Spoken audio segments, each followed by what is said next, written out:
Happy Tuesday, everyone, and welcome back to the biggest show on the internet. Welcome to another episode of Forgotten Dawgs, where we will be shining a little bit of light on some NBA role players that I don't think get enough love. My name is Jack, and today we will be talking about arguably one of the most controversial NBA players, not just role players, NBA players in all of NBA history. Today's player is Mahmoud Abdul-Rauf. Now, he has a really interesting story that I had not heard about until a lot later than I think I would have liked to know. But first, I just want to draw your attention to how good of a basketball player this guy was. If you've heard of him, you've probably heard of people calling him the Steph Curry before Steph Curry, and that's for good reason. Abdul-Rauf was a guy that at a point in his career was shooting 5.5 threes per game at nearly 40%. And this was during the 90s. This was the peak of the mid-range game. You had Michael Jordan scoring from every part of the mid-range, but you didn't have a ton of guys who were as lethal from behind the three-point line as Mahmoud Abdul-Rauf. He was a guy that shot above 40% for most of his career, in multiple seasons shooting around 45 to 48%. He was also a guy that shot as well as almost 96% from the free throw line. Truly, he was one of the best shooters that we've ever seen in the game, and it's criminal that we don't talk about him as much as he deserves. He is credited talking about on the Today Show why he thinks he became such a good shooter, and the reason for that is because he has Tourette's. The repetition of his Tourette's, he said, was what helped him be such a good shooter, because he would be in the gym repeating things. He'd be at the line and his routine from the line would be exactly the same every time. Now, I'm not saying that you have to have Tourette's to be a good shooter, nor am I saying that he wouldn't have been a good shooter if he didn't have Tourette's, but it's a really admirable story. You don't hear about a lot of NBA players who have conditions like this. Now, he was a 6'1" point guard who was the number one point guard in high school in all of the country, got drafted 3rd overall out of LSU, played with Shaq in college, went to the Denver Nuggets, and right off the bat was just an amazing scorer. His rookie season, he averaged 14.1 points and 3.1 assists, while also averaging almost a steal a game. He was also shooting 41% from the field and 86% from the free throw line. Came into the league, and we see a lot of guys have a bit of a learning curve with learning how to shoot consistently. Not him. Now, he played 9 seasons in the NBA and played 1 season overseas in Turkey, but his real career was when he was with Denver. He won the Most Improved Player award in the 92-93 season, averaging 19.2 points, 4.2 assists, a steal, and 2.1 rebounds a game. At 6'1", he was also shooting 93.5% from the free throw line and 45% from the field. In case that's not enough, he was shooting 35.5% from 3 on 2.4 attempts per game. Now, to our modern eyes, that's meh. But considering the era he played in, he's the real deal. I believe that if he were to have played today, these numbers would be way up. His attempts would be way up. His percentages would be way up.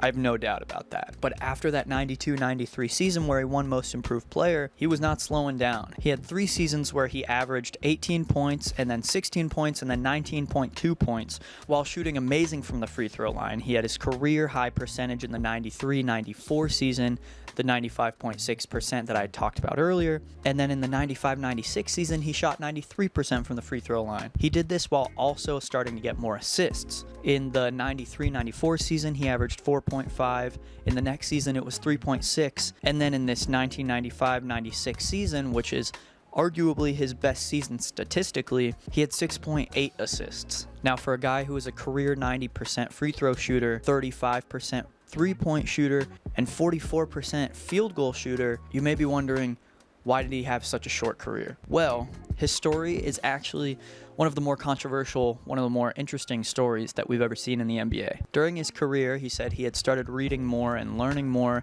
and he converted to Islam and started to protest the national anthem. Much like what we had seen with Colin Kaepernick, he wasn't standing during the games, some of the crowds were not liking it, and the NBA kind of screwed him out of his career.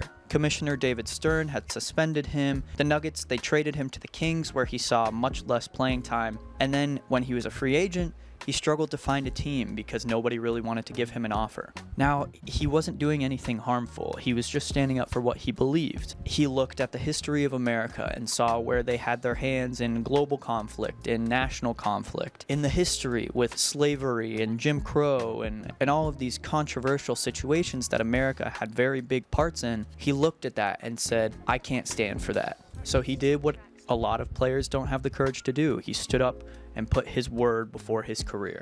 In that Today Show clip that I had mentioned earlier, he said that he had no regrets. He's happy he stood up for his belief, but he's upset that the NBA screwed him and kind of changed his family as well, their lives too, just because he was standing up for what he believed in. I think what allows for us to talk about him more and give him more attention today as opposed to back in the 90s when he played is that obviously we're in such a different world. I mean, we've seen this happen again with Colin Kaepernick, and then we started to see it in the bubble too, and we saw all the reactions from everyone in the United States and all around the world. But the time that Mahmoud Abdul-Rauf did this in was just so different than today, that the support that he has now and the willingness that people are giving him to share his story, simply put, just was not present in the 90s. And it's a shame because he was not only such a good scorer, he was so fun to watch. He was short, but he was quick, and he was lethal, and he had all the skills that you needed to be a successful NBA player. And I think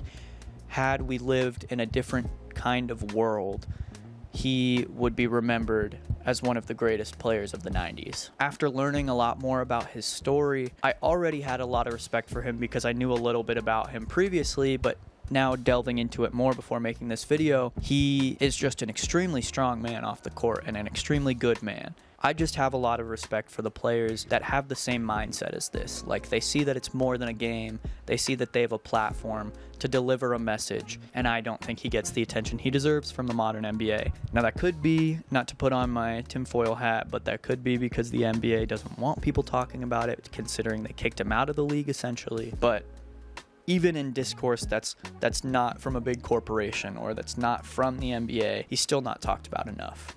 Years later, after his NBA career was over, he started playing in the Big Three. He was the oldest player in the Big Three, but was still up averaging some of the most points in the league. He was, I think, 49 playing in the Big Three and was still lethal. Now, I want to go back and talk some more about his NBA career because despite all of what happened in it, he still historically is extremely important to look at when looking at some of the best ball handlers and shooters in the history of the game. Now, as far as leaderboards and awards and honors go, he was a McDonald's All-American. He was an NCAA AP All-American twice on the first team, averaged in the high 20s for points over a 2-year span at LSU. And there's a quote from Shaq about when they played together that when they did, it was like watching God play basketball. Then once he got to the NBA, he was on the All-Rookie second team. He won Most Improved Player in his third season, the 92-93 season, was in the dunk contest in the 1993 season. He was in the top 20 for points in the 93-94 season.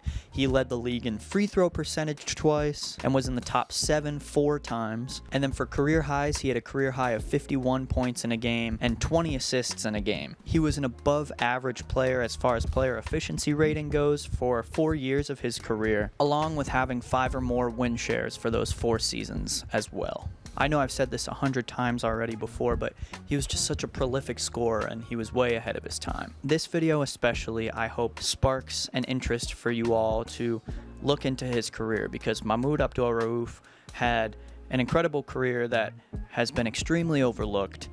And not only for the reasons of him deserving it do I think that you should watch his highlights and look into his career, but simply just because it's so entertaining. Now, I think that he'll always be a little overlooked just because he was so controversial, and we still live in a world where acts like this don't always go slack-free. But I think that at least the players who were in the league at the same time as him, we've seen a little bit of forward movement as far as giving him the attention and praise that he deserves, and what I can hope is that NBA discourse will include him in the upcoming years and in future history when talking about some of the greatest shooters in NBA history. Thank you guys for watching this episode. I'll be back at you later this week with another video. That's all I got to say for now. So, deuces.